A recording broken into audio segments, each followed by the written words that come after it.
right, we're going beyond the new parent packet today. And our speaker is Terri Mauldin. She's the former executive director of the Down Syndrome Association of South Texas in San Antonio. After 9 years at that post, she has moved on to the executive director of the Cystic Fibrosis Foundation, Lone Star chapter. She is a former DSAI board member, volunteer, and incredible resource. Terri continues to be involved in the Down syndrome community, and especially the Down syndrome leadership community, and we are so grateful that she is, especially that she's doing this for us today. She is also a parent of a lovely young woman with Down syndrome, I might add, but I'll let her expound on her long list of credentials and experiences and anything else she would like to share with you, and turn it over to Terri at this time for the presentation. Wonderful. Thank you, Dana. I'm glad to be here. So thanks everyone who has registered and signed on. Again, my name's Terri Mauldin, and I was the executive director of the local Down Syndrome Association and continue to be involved on a local level as much as I can. My daughter Stephanie is 33 with Down syndrome, so needed to be said, I've learned the what do's and what nots to do in raising a child. We are still learning, even at 33. There's a lot of new and exciting things that are happening out in the community as well as in the Down syndrome world. So with that, I continue to learn, but I'm happy to be here to share what I have learned and what I have kind of put together in my years with the local DSA. So with that, I'm going to go on with a program that I started that was called Parent Mentoring Program. And I will tell you that most of what you're going to see here is a compilation of things that I learned from other associations every time I went to a DSAIA conference. That's what those were. The benefit of going to those conferences is that you learn so much and you see what other people are doing, so you don't have to reinvent the wheel. So this is a compilation of a lot of different things and a lot of conversations with local families. So I'm going to kind of just tap on the new parent packets. I know the webinar says that it's going beyond the packets, but some of the smaller organizations may or may not have a current packet in place. So I kind of wanted to touch on some ideas on what you could do. And these packets would be available for new parents receiving a prenatal diagnosis or a postnatal. And it should be just a very colorful, welcoming, inviting folder or envelope, or however way you want to design it to have some information to pass along. Should include some personal stories. When I had the parent packet, we had a letter from a mother and we had a letter from a grandmother because a lot of times when a diagnosis is received, you have extended family members who have a lot of questions. We even had grandparent packets because even though they're not in the daily realm of raising this child, they're still part of the support system for the parents, and so we want to make sure that they're included as much as possible. And of course, the local DSA information, just in case they're not aware that there is an organization, whether it be volunteer run or has an actual staff.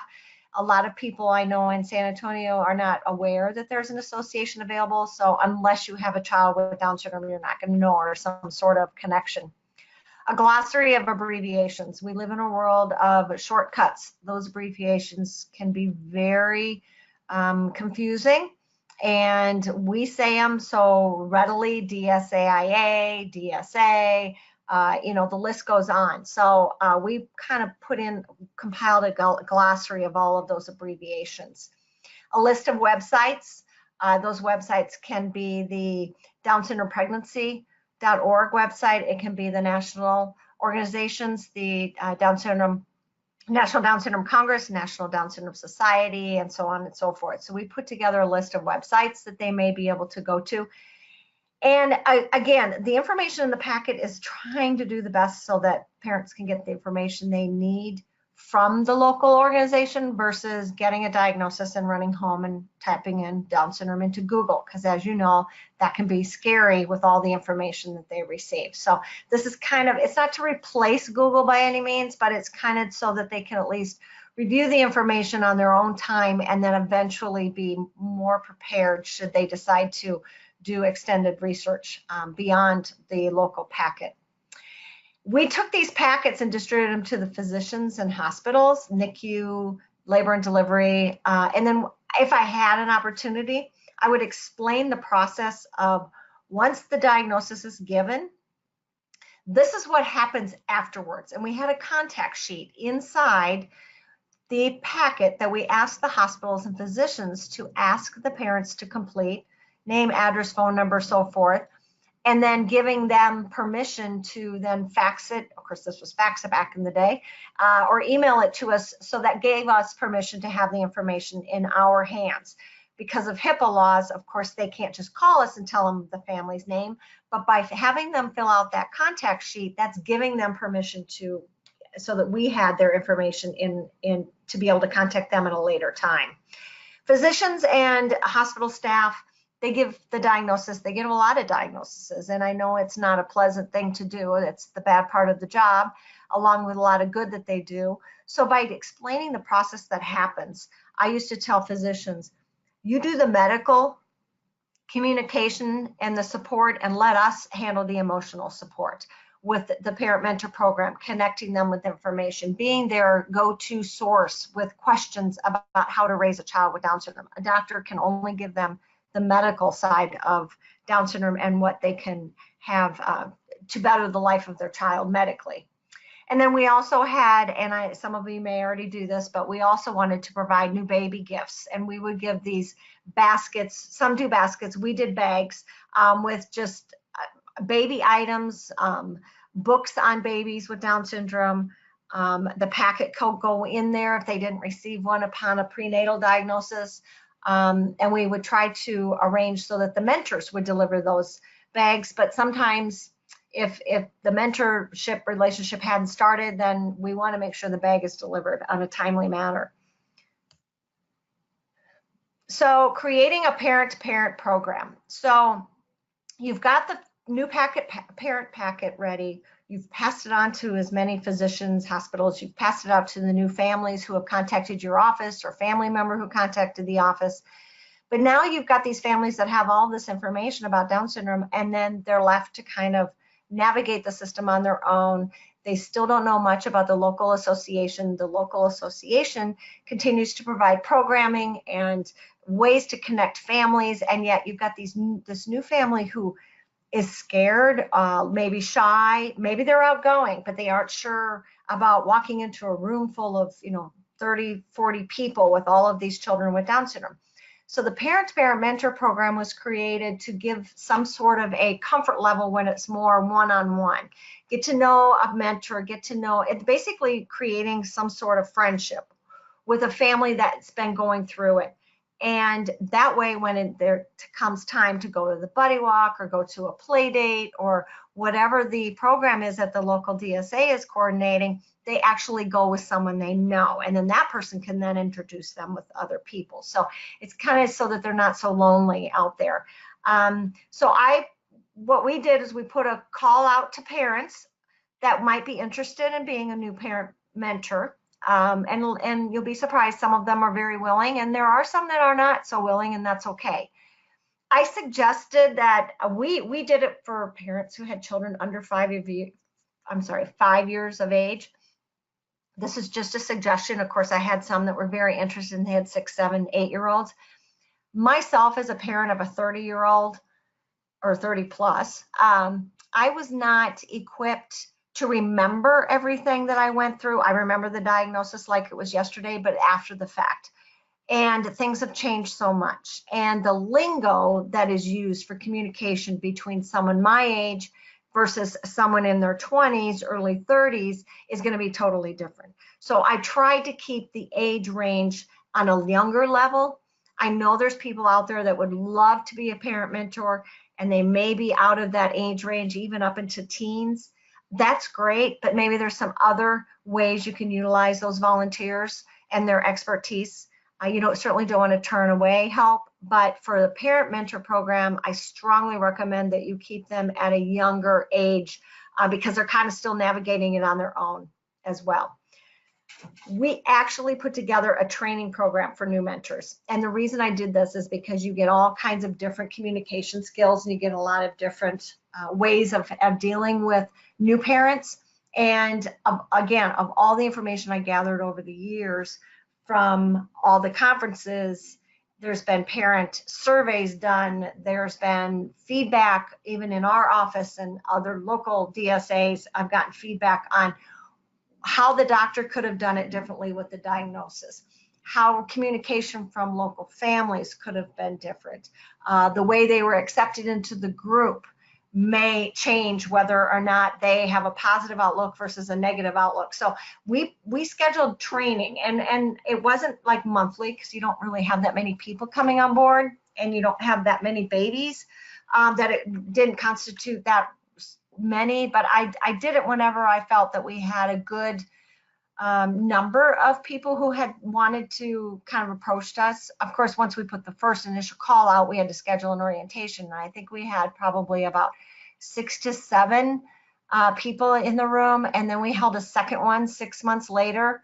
And we had probably, I think we had like 3 or 4 couples and about 3 or 4 single parents. Not that they were single, but their spouse couldn't make it. Or we did have single parents that came about. And then we did a form that they would fill out. And I took different demographics on this form to create a database or spreadsheet, or however way you want to track this information as far as who your mentors are.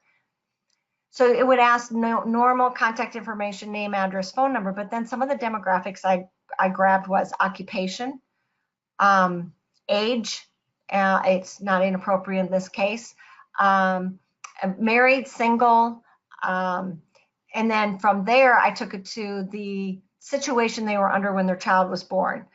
Prenatal diagnosis versus postnatal diagnosis, NICU stay, heart issues, heart surgery, other medical issues that they may have had, because some may not have any, and then you've got some that have this long list. So what I wanted to do is create this spreadsheet or this database with all this information, so that when we received a call from a new parent or a doctor's office that said this baby is postnatal diagnosis, the parents have 6 other, and how many siblings and ages of siblings. I also asked that. They may have had a few older children. They may be professionals in the medical, attorneys, doctors, whatever the case may be. NICU stay, heart disease, and everything else. That I'm going to find a parent who has actually gone through similar situation, similar occupation, and maybe the dynamics of the family. We have a blended families, and so maybe this was a blended family. So I wanted to put them in touch with another blended family, only because you've got stepchildren, you've got, his and hers, and then they've put, they've now had this child together with Down syndrome, and the siblings are going to look at it differently. So all those demographics we tried to keep track of, just for purposes of matching. So the relationship is easier to come about. Now, this took time to build this. You may start a program and you get 5 people who are interested in being mentors, and the first 5 all fall into the same sort of demographics, and then you get the one situation where it's very complex and they're not the same age or they don't have the same demographics. It's okay. It's just once you build your database, you can be a little more choosy on who the mentors can be. And then I had a follow-up form that would come again, and I'm going to go through what the orientation looked like. So I'm not throwing this out there, but after the orientation, we created a form that the mentors then would fill out as a follow-up to their initial meeting, or keep in touch with us as far as, did they contact them? Did they respond to them? Were you able to have that first meeting? How is it going, basically? And sometimes it works, and sometimes the new family just isn't interested in continuing any communication and kind of have found their own way of navigating this new world of Down syndrome, and that's okay as well. At least they know that, somebody's there. We've had people come back around after a year or so, and they still have somewhat of a connection to their mentor that they may have only talked to once. And then we have some have long standing relationships, friendships, and their kids have grown up together. So there's both sides of this type of program. So the orientation that I mentioned, So I mentioned the questionnaire. We pass that out for every member or each couple to complete. We use this information to create the database for matching purposes. And then we discuss for matching, what happens when the call is made to the mentors. So they need to know what happens, so that if they don't get a call for 6 months, it's not that we forgot about them. It's because a situation hasn't come up where it's a good fit, and we've had other mentors that fit the situation better. Again, in the beginning, and when you only have a handful of mentors, most of them are going to get some phone calls. And I also tried not to, send, 10 to one and 0 to another. We tried to diversify, because you're going to burn your mentors out if you're constantly calling. Because we all know there's some out there that are super dynamic and love talking to everybody and is so awesome as far as support, but you don't want to burn them out. So I was always looking for new people. And don't hesitate to go after is the wrong term, but to approach people at events, or people that you know that maybe didn't respond to the initial call for new mentors. Maybe they didn't see it. It might be something they'd be interested in. So don't hesitate to ask people if they'd like to be a mentor. They may just be really good at talking to people in the room, sharing their story, and connecting with new people. They may be an awesome mentor, and they just didn't see the email, or they weren't aware of it, or at that time they didn't feel they had the time, and they may come back around and realize that it's something that they can do.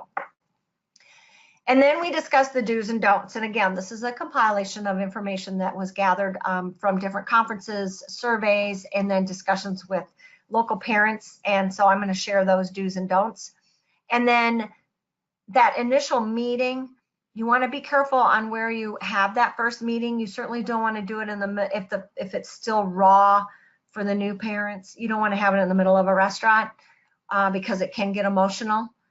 You also don't want to, if you have, young children at your house, and it's after work in the evening and kids are hungry, and you don't want to invite them over for dinner and it's chaos. You want to have it to where it's a little more relaxed atmosphere, and you certainly don't want it to look like it's a psychologist's office, but at the same time, you want to give them the comfort and a relaxed atmosphere. So these two last bullet points, I actually typed up little handouts that Dina's going to share with you when she sends the information out. So you can use this information on however way you want. But what we did is we took the do's and don'ts and we put them into a short little handout, and we laminated it so that they could have it in their purse or their car glove box, so that they could refresh their memory every time they're about to go in and meet with a new mentor. And then the suggested meeting opportunities was just something where they can throw some ideas out. Sometimes when you're in the middle of a conversation, you don't think of, oh, let's see, where could we meet? Well, let's see. And of course, the mentee isn't going to suggest anything because they aren't sure what the expectation is. So you can pull out this little handout and just kind of make some suggestions, or at least think about it before you even make the phone call. Oh, so back to the questionnaire. So to create the questionnaire, and I kind of already went through this, but names, contact information, occupation, age, name, gender of the child with Down syndrome that you have in your household, similar sibling information, and then identify all of the other information as far as medical and anything else that they may think is pertinent in matching them with a new parent. When contacted about a new parent, either in person or via a third party, describe the parent-mentor program. So if a mentor is contacted, sometimes they're contacted by a friend who knows somebody. We ask the parent mentors to actually tell people about the mentor program. So when people would contact the office, when I was with the local DSA, they would call and I would tell the new parent about the mentor program. We've had nurses that would call the office and say they have a new parent, they've got their information, and then I would describe the parent mentor to them, mentor program to them, so that they could encourage the family to call us or give us permission to contact them and to pass their information on to the mentors. You always have to get the approval from the new parent to hand out their contact information. Gather as much from that new parent as possible. Similar to the questionnaire, you want to try to get as much information, and we created actually a contact form. It's intake form for every phone call that came into our office that gathered this kind of information. Think of it as what information do you want in your database that's holding everything you need to know about your families and their children and your basically your donors and your volunteers and the people you serve. And then ask permission again to send the contact information, phone number, names to a mentor. And then you contact the mentor, describe the situation. They were just prenatally diagnosed at the doctor's office. They just received the words. You may want to wait a couple days, but they're very open to talking to someone. Or you may call them and say, you know what, the nurse suggested that you wait about a week to let them to kind of absorb this information. And then again, you got to kind of you got to tell the mentors, this is what you're training the mentors to kind of look at each situation differently and uniquely, because everyone is going to be different. The mentor then contacts the new parents and arranges a time to meet with them. And then the mentor is asked to follow up with the office on what the outcome came or what the outcome was, and then also try to arrange follow-up meetings. Even if they're comfortable with it, they're gung-ho, they're ready to embrace this new world, invite them to the next gathering that the DSA may be hosting. All right, so here's the do's and don'ts. And I tried to make it so it's not, I don't want it to look to the parent mentors that, don't do this and don't do that. It's just suggestions. And each situation is different. Some may be more receptive to situations than others. So immediately congratulate. I can't emphasize congratulate enough. I actually spoke with the new parents who did not have a diagnosis prenatal. Their daughter was born. The NICU nurse contacted us. We went over, I grabbed another parent who was one of my mentors, and we went over to the hospital. And the first thing we did when they sat down is to say, congratulations.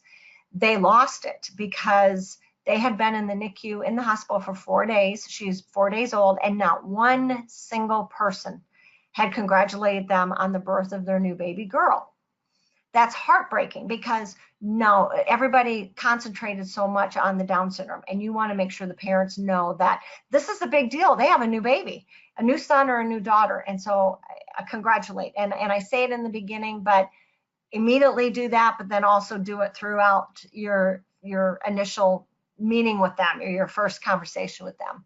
Ask them how they're doing, how is the baby, listen, allow them to do most of the talking. You want to kind of gauge, you want to tell mentors to gauge what the reaction is and how they're handling this information. The mentors need to offer compassion. If they're talking negatively about the diagnosis, that's okay. They still have to show compassion. And as a parent, and you know what you're dealing with, you've already been down this road, it's hard, but they do need to offer compassion. Share your situation when you receive the diagnosis. Everybody kind of wants to know, what did you go through and how did they tell you that your baby had Down syndrome? Describe the initial process you experienced to answer any questions about therapies and etc. So you can say, well, my baby was born on this day. The doctor told us, when they were, okay, I'll use my daughter's situation. So 6 hours after birth, the pediatrician came in, told me, and within 2 days, the pediatrician's office was calling me and telling me about the early childhood therapies that were available and what numbers to contact. So those are the kinds of things that you want to just make sure that the mentors need to make sure that the new parents know that this information's out there. They're not going to remember all of it, but at least you're making the initial, if the social worker or somebody at the hospital hasn't already done so. Do suggest that they become involved with the local DSA when they're ready, and then arrange to meet at a DSA event whenever they're ready, whether it be the next week or 6 months down the road. The do nots. Suggestion is do not bring your child unless asked to by the new parent. Use your best judgment. So some parents really aren't open to seeing other children with Down syndrome yet. They're more focused on their own, and that's okay. They may be very interested in seeing your child because of the curiosity. So you kind of have to gauge it where, yes, you can invite them to your home so they can see your child play. You can see your child interact with you and your spouse. But at the same time, they may not be ready. So that's when you want to go to a coffee shop or go to their home without your child. Do not say it is a blessing, or they're the chosen one, or that they've now part of a wonderful club. Unless they're talking like that, most people are angry, they're in denial, and they do not want to hear those words right now. Eventually they'll get it, as we all know, and eventually they'll accept it. But right now they have to go through that process, and to have someone sit there and say, oh my gosh, it's such a blessing. One day you're going to understand what a blessing it is. And, you know, and it just, this is part of a national survey that came out from new parents, that they said they'd rather not hear those words right in the beginning. They know they'll understand that later. Do not talk too much about your own child. Use it when it's appropriate. You want to talk about your child when the situation arises where you need to use an example. Otherwise, tell the mentors to not sit down and start talking about their child and all the wonderful things that they're doing, or this is what they did that day. And I have it on the bottom there again, listen, listen, listen. The mentors are there to listen to the new parent, talk about what they're going through, and to be as compassionate and be as attentive and offer support when needed. At the same time, do not be negative. Don't say, well, you know, now the school system where we live is not very good, so you may want to start looking into, or don't go with this agency because I've heard the therapies are not good, or, you know, that's kind of thing. Try not to do that. They'll learn the kind of what's out there, especially as they meet new parents. And if they ask later on, if they establish a relationship with this mentor, then by all means, you can share what's worked for you, maybe some of the experiences you have not worked out well for you. But in the beginning, when they're just receiving the diagnosis, I would suggest you tell the mentors to not touch on that. And then I just put down there so that they are reminded every time they pull out this laminated card, or however way you want to distribute it to your mentors, to listen, listen, listen, and then congratulate, congratulate, congratulate.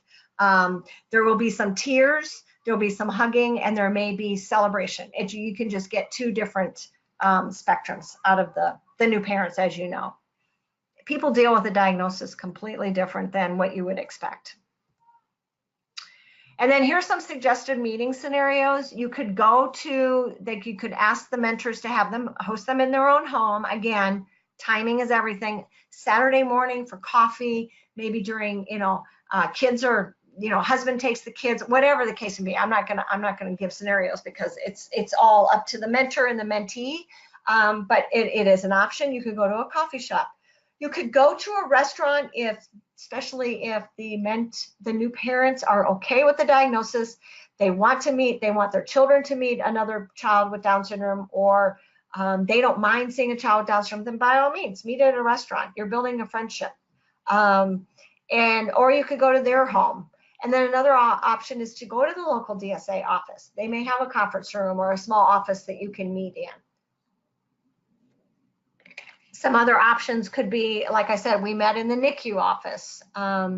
You could meet, I've met new parents in the doctor's office because they happen to call. So there's all kinds of different scenarios, but these are just some suggested common areas. And I couldn't find a picture of, it's not usually going to be as smiley as the picture shows, but that was the best I could get with couples meeting with other couples. Oh, that's it. So what I would have to say is give as much information as you can to the new parents as far as new parent packet, and then this extra added support where they actually have somebody that they can relate to, talk to, call when needed. It's, I used to tell people the DSA office runs on normal business hours. Not saying that I wasn't available after hours, but if a new parent gets home from the hospital, or they've been to the pediatrician's office and they just got shots and they're just feeling blue, and they're going through the wishes that they weren't having to deal with the Down syndrome, and they need to talk to somebody, and it's 9 o'clock at night, their mentor that they have established a relationship with should be the first person they can call. And the mentors should be open to that. That's why they're mentors. They need to be the one that they go to. and ask those questions, and just be somebody to just chat with who's been through the situation and can pull them out of that situation and kind of just give them some encouragement that, you know, today's rough. You're going to have a lot of rough days, but tomorrow's always better. And if it's not better, call, and maybe we can meet up, and or maybe, you know, I can just come over to your house and hold the baby for a while if it's a fussy time, and give you a break. You know, there's all kinds of different things that a mentor can do. And like I said, you will see a lot of these mentors and new parents kind of establish great ongoing relationships, and their kids grow up together. So with that, I'm going to pass it back to Dina and see if there's any questions I can answer in these last 10-15 minutes. Yeah, absolutely. Thank you, Terri. So we do have some questions coming in, but I just want to remind everybody as we start to answer these that just type your questions into the question pane, and then we will give those to Terri and let her answer them. And they're coming in. So how formal is your approval process for passing along new family contact info? Signed document, simple conversation? As far as getting approval from the new parent to give their information out? How formal is your approval process for passing along new family contact? Yes, yeah. So that's exactly what she's saying. Yeah, it has to come out of the local DSA office to share that information, and we did it verbal. It was a verbal request, talking to the parent. Or it came from the hospital, like I said, or the doctor's office, by them giving us our contact form that we would give in the new parent packets. If the doctor's office hands us that information, or the hospital gives us that information because they've received approval from the patient to pass the information on, then that's the formality of it. Neat. And so Abby can tell us if we answered her question or not.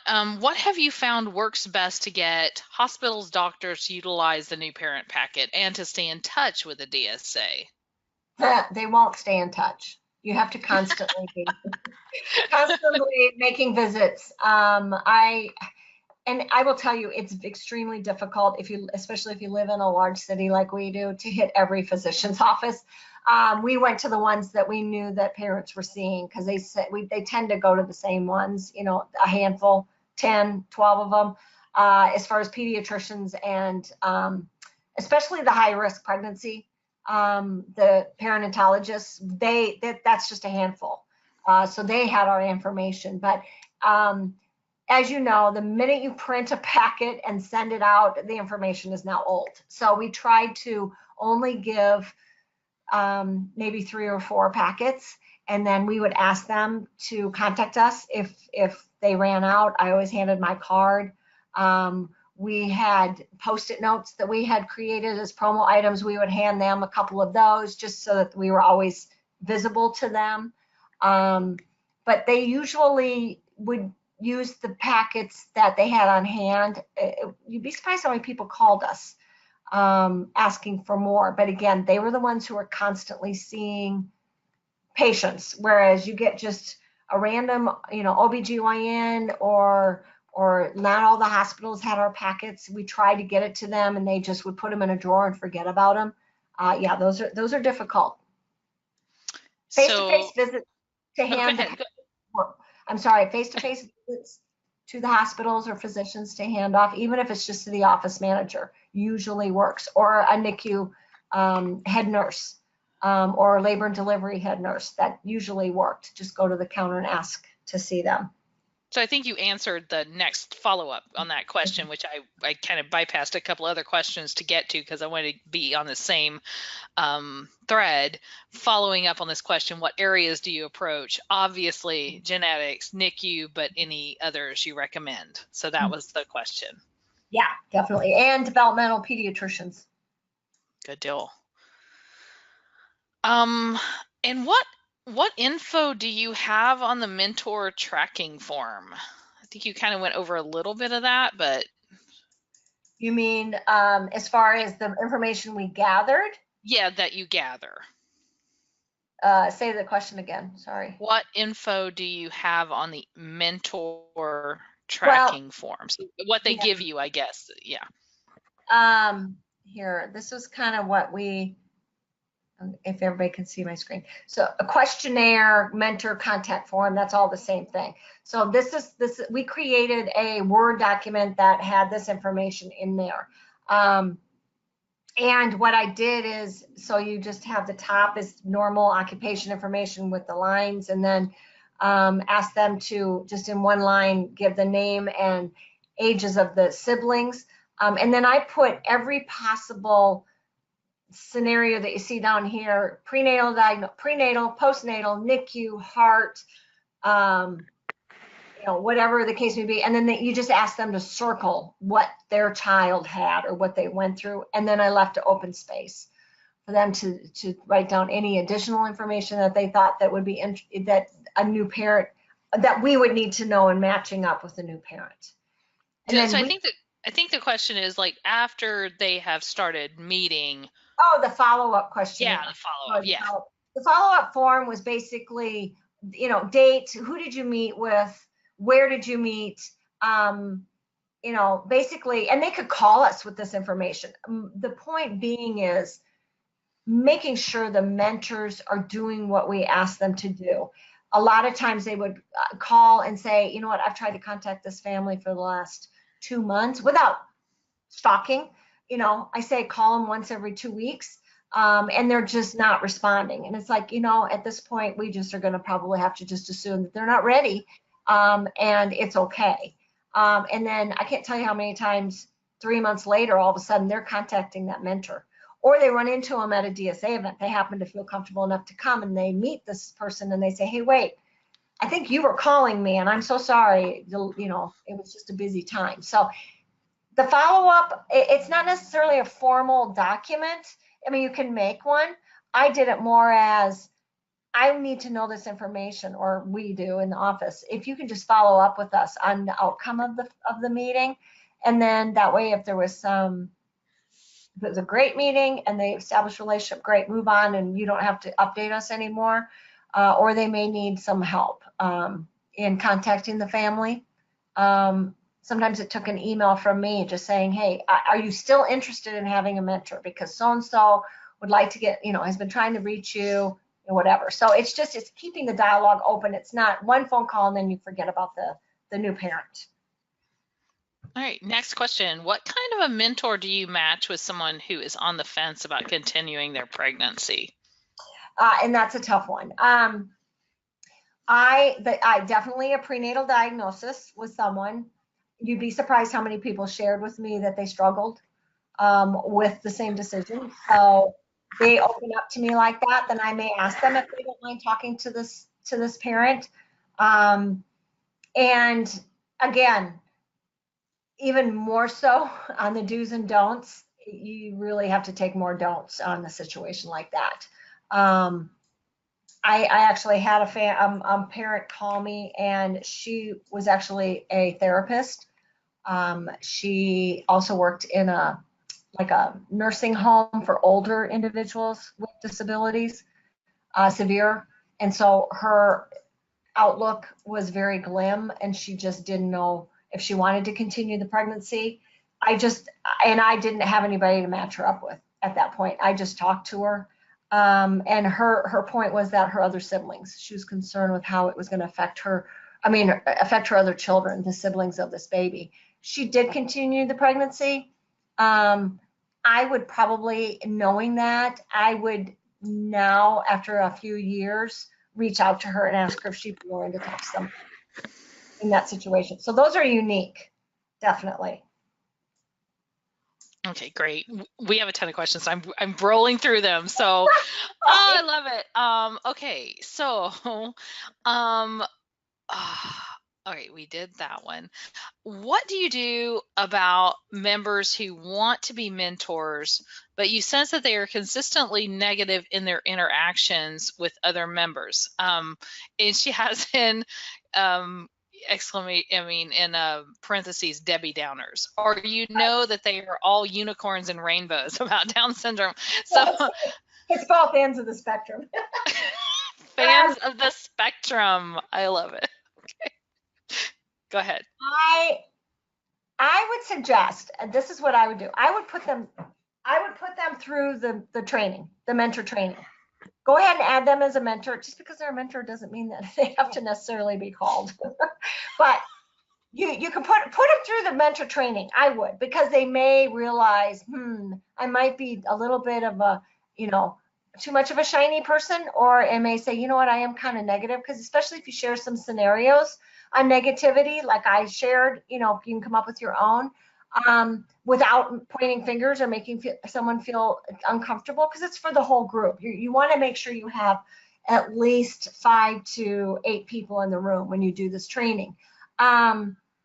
And if you still get the feeling that, I think the ones that are very, celebratory and things, I think they can still be a mentor. You just have to make sure that you match them up with someone who's receiving the diagnosis very positively and they're excited and they just want someone one-on-one to have a conversation with.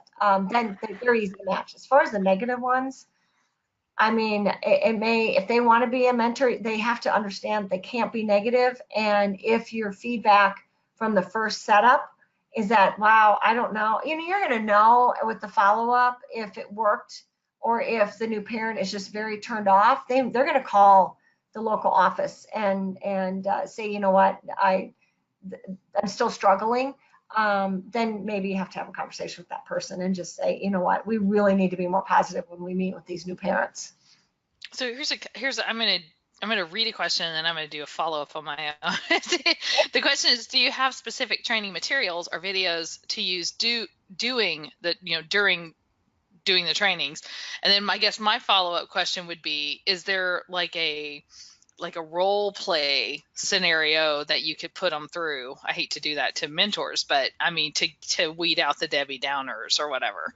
So, but do you have specific training materials or videos? I don't. I created this. I basically have shared what I created. We did not do any videos of the training, which nowadays videos are probably would have been a really good idea. But back then, I mean, when I did these, it was 2 to 3 years ago. Videos weren't as popular as they are now. It's amazing. But the training that you did, Terri, was it more? I mean, like, I guess I'm curious of what you include. You included some of this stuff in there, the do's and the don'ts. But like, how long did it take to, like, when you had 5 or 8 parents in there that were ready to be mentors? How long did you do that training? So we tried to keep it to an hour. We had it on a Saturday morning at 9 a.m. And we just had some pastries, coffee, and juice, and tried to keep it to just an hour. Some of it went over just, maybe an hour and a half at the max. But a lot of questions just like this. I gave a lot of examples, a lot of the types of new parents' reception of this diagnosis, to different scenarios on other mentors' experiences once we got the program started. Shared feedback that we received from people as far as how well the mentorship program was going for them, some changes that, that we needed to make on the mentor situation. I had a parent outreach director, because when I was first hired, I was the only employee, and there was volunteers that did this. And she was an older parent, and feedback from new parents was, love her, but just didn't have that warm and fuzzy personality, which is okay, but not when she's the one meeting with all the new parents. So that's when I put the mentor program together, so that we could diversify the people that our parents are talking to, and it's not the same person, and it's not me, the older mom. So, as far as the training, I just kind of put this together, but I used a lot of examples so that the mentors understood kind of what their role is, and not to take, I want them using their own personality. They signed up for this program because they think they're going to be good in talking to new parents. So, well, there is someone recommended tips for first call parent volunteer sheet from Massachusetts Down Syndrome Congress. Basically, anything on first call is in the DSAI Stacks library. So if you And that is one of the workshops I'll always remember going to. And they were the ones who kind of shared how they handled those first calls and how they would handle new parents. And then Stephanie Meredith was another one who gave the Down syndrome pregnancy creators. They also shared the survey results that I mentioned. And so I kind of compiled all of this based on all of those resources. Again, and it's so nice that Sarah Cullen is on the webinar. So shout out to yes. Sarah. Yay! Yay, Sarah! And these are suggestions for people. This was just what we put together. Everybody's going to need to create their own training, their own process, and their own way of reaching out to grab some new parent mentors. It's going to, and if you don't have a program in place, it's going to take some time to build it. So I want to jump in and say that August 22nd, we do have another webinar coming up, and it's about building relationships with the medical community. And Sarah is one of the co-presenters, along with Stephanie Meredith and Mark Leach. So please go to our site and sign up for that one. It's going to be great. But here's the next question, and then this will probably be our last question because we're right at the top of the hour. But do you expect the mentor to continue contacting the family for a period of time or just one time? What's the length on that? And then follow up, are any of the mentors provided a stipend or any type of reimbursement or I guess incentive? Answering the last part, no. This is all volunteer based. So as far as any costs they incur through refreshments, travel, that's on their own. The follow-up, every situation is going to be different. And I would suggest just leaving that up to the mentor on what their comfort level is. At some point, they're going to make the initial phone call and they may check in after the initial meeting. But after that, if if the new parent wants to speak with the mentor, I would think it would be a two-way street at this point. What I tell mentors, if after that first meeting you don't connect, just reach out the next time you're going to one of the events that the local DSA is holding and just let them know, either by email, text, phone call, just let them know you're going. And if they would like to go with them, to let them know. Otherwise, you can meet them in the front entrance, something, just so that they feel comfortable going to an event. And then if you really don't hear much after that, then, you move on. And like I said, sometimes it's been surprising how many people contact their mentor about 3-4 months after, because they've all of a sudden kind of gotten into the mode. It's crazy with the new baby, and I get that. And you've got a lot of new doctor's appointments that you didn't expect, therapies and things, and you have family, extended family, and friends to have to explain this whole thing to. So, I tell mentors it may take a few months before you finally get into a routine that they feel comfortable contacting them, and then they may be ready. And not every mentor, new parent relationship is going to turn into a friendship. It's not a forced friendship here. If it develops into that, awesome. But the mentor is there just as one contact person that they can contact should they need someone. Great. Thank you, Terri. I just want to give a big shout out to a lot of people that came on this webinar. We have a person from Japan on this webinar, so we're so excited to have the Down Syndrome Association in Japan on the webinar. So it's kind of a cool thing. So we hope that they learned a lot. We hope everyone learned a lot. There's a lot of questions. Don't worry. I'm going to give Terri these questions, and if she felt like she didn't answer them, she can send you a quick email to, if she felt like she needed to, give you a little more information. The biggest question, Terri, that everyone had was, do you have a copy of the questionnaire? And I will go ahead and you can say yes, no, I could get it, I don't know. What do you want to say? Unfortunately, I don't have it because of leaving my role. Things have changed at the local DSA, so I'm not even sure it's available anymore. I can certainly reach out and see if they still have it in their files, and then I can share it with Dina.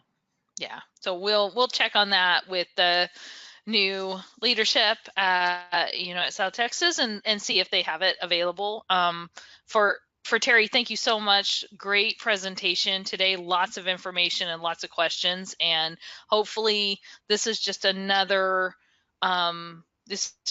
tool in everyone's toolkit.